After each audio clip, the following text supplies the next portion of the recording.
नमस्कार मेरे प्रिय साधकों एवं दर्शकों। मैं ऋषिका अघोर मार्ग चैनल पे आप सभी का पुनः से स्वागत करती हूँ। आज मैं जिस टॉपिक के ऊपर बात करने आई हूँ वो है अघोरी साधुओं के ऊपर।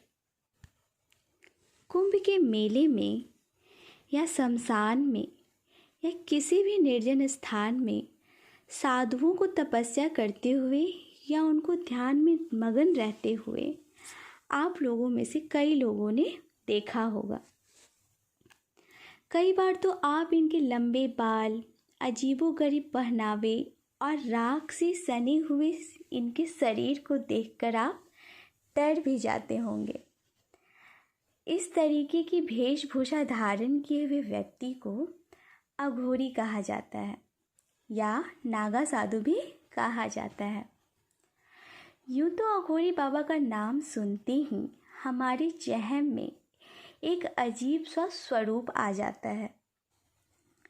चिता के राख से लिपटे, शमशान में साधना करने वाले, शमशान में निवास करने वाले और जादू करने वाले साधुओं के रूप में भी इन्हें जाना जाता है।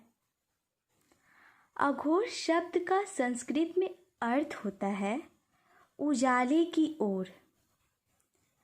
साथ ही साथ इस शब्द को पवित्रता और सभी बुराइयों से मुक्त भी समझा जाता है। लेकिन अघोरियों के रहन सहन और इनके तरीके इसके बिल्कुल विरुद्ध होते हैं।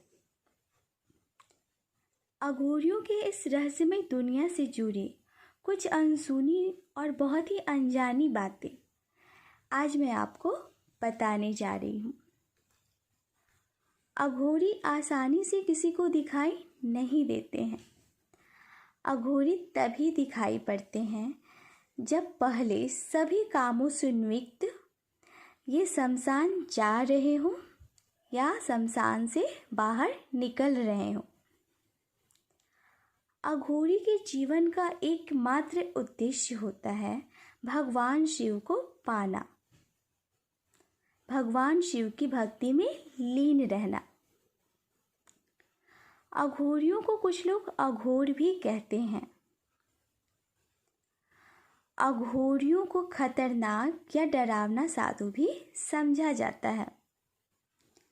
लेकिन अघोर का अर्थ है ए जोड़ घोर, यानी कि जो घोर ना हो, डरावना ना हो, जो सरल हो, जिसमें कोई भेदभाव नहीं हो। कहते हैं सरल होना बड़ा ही कठिन होता है, लेकिन अघोरी सरल बनने के लिए बड़ा कठिन रास्ता अपनाते हैं। साधना पूर्ण होने के बाद अघोरी साधु हिमालय में या किसी वीरान स्थान में हमेशा के लिए लीन हो जाते हैं, जिससे समाज घृणा करता है उसे अघोरी अपनाता है। अघोर विद्या व्यक्ति को ऐसा बनाती है जिसमें वे अपनी और पराये का भाव भूलकर हर व्यक्ति का समान रूप चाहता है। उसके भले के लिए वह अपनी अघोर विद्या का प्रयोग भी करता है। अघोर विद्या सबसे कठिन लेकिन सबसे तत्काल फलित होने वाली विद्या है। साधना के पूर्व मोह माया का त्याग होना भी जरूरी है।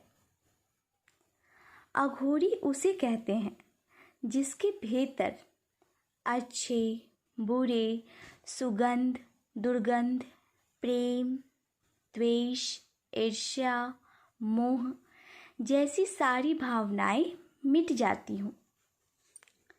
सभी तरीके के वैराग्य को प्राप्त करने के लिए शमशान में कुछ दिन गुजारने के बाद ये अघोरी पुनः हिमालय या जंगलों में चले जाते हैं। अघोरियों के आराध्य भगवान शिव को माना जाता है। माता काली की भी ये साधना अघोरी करते हैं ताकि इन्हें और भी ज़्यादा शक्ति प्राप्त हो सके। अघोर पंथ साधना की एक शाखा है। शमशान में साधना करने वाले साधकों को बेशक अघोरी कहा जाता है, लेकिन इनका इतिहास भी हजारों साल पुराना है। काशी में अघोरियों का जन्म हुआ था हजारों वर्ष पूर्व। आज इन अघोरी साधुओं की संख्या बहुत ही कम हो गई है। अघोरी साधुओं को शिव का रूप कहा जाता है और इसीलिए यह भी मान्यता है कि अघोरी कलयुग में पृथ्वी पर भगवान शिव जीवित का ही रूप है।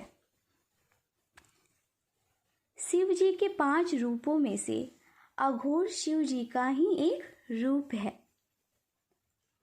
अघोरी के बारे में हमेशा से लोगों की जिज्ञासा रहती है।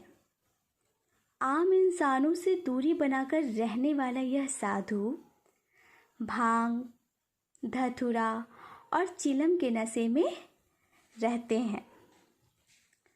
इन्हें जीवन यापन करने के लिए किसी भी सुख सुविधा की जरूरत नहीं होती है। अघोरियों के पास भूतों या पिशाचों से बात करने का अलग मंत्र होता है। बहुत ही आसानी से, बड़े ही सरलता के साथ ये अघोरी किसी भी मृत शरीर के आत्मा से संपर्क करने में सक्षम होता है। अघोरी जब चाहे तब अपनी आत्मा को किसी दूसरे के शरीर के भीतर प्रवेश कराने में सक्षम होता है। जब आप अघोरी कोई साधना कर रहा हो और उस समय में डमरू या किसी अन्य वाद्य का वह उपयोग करता है, तो आप समझ जाएं कि अघोरी किसी आत्मा या किसी शक्ति का आवाहन कर रहा है। ऐसे समय में अघोरियों की साधना में आप कोई विघ्न ना डालें, अन्यथा आपको इसकी बहुत बड़ी कीमत चुकानी पड़ सकती है। अघोर एक सरल विद्या है। अघोरी से डरने की कोई ज़रूरत हमें नहीं होती है।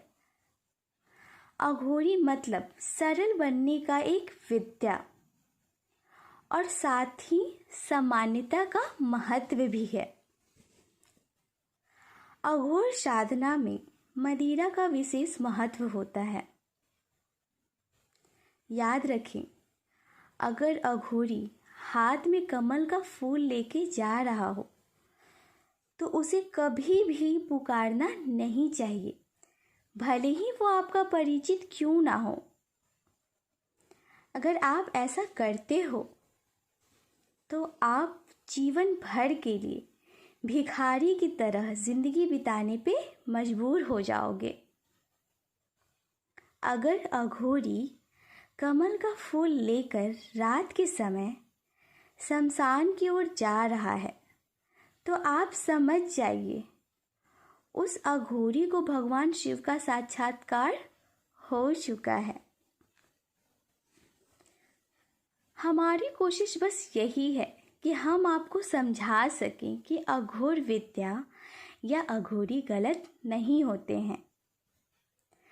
अघोरी के जीवन का उद्देश्य होता है अपने जीवन को सरल बनाकर दूसरों के जीवन को सरल बनाना, उनके दुखों को दूर करना।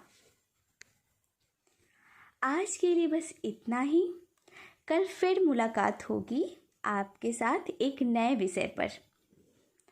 तब तक के लिए जय मां मातंगी, जय श्री महाकाल।